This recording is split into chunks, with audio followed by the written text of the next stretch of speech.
Angitan ya Pak. Ya Allah.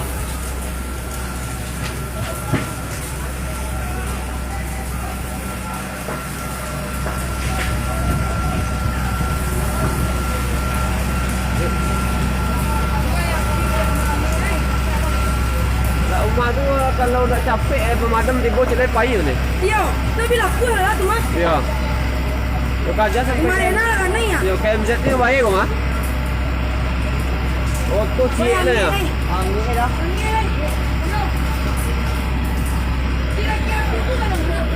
Pasar Kambang tempe awak kan yang musibah sana.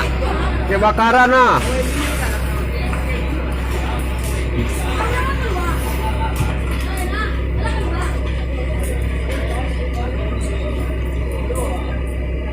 Semoga bagi yang ditimpa musibah disabarkan dan dilancarkan rezekinya ya Allah. Yang sabar ya Allah.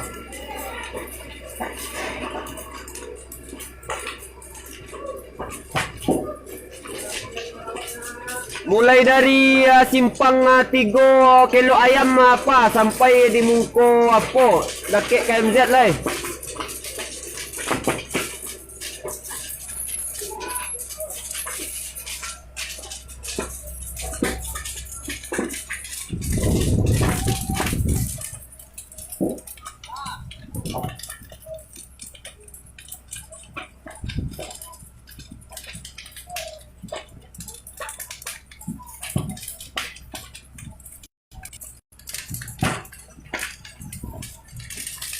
Telah terjadi kebakaran di Pasar Kambang, di pasar kita semua.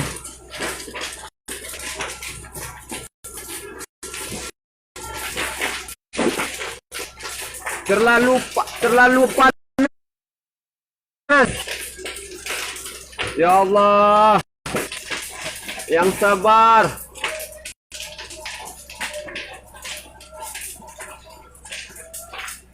Pemadam kebakaran mobilnya cuma satu.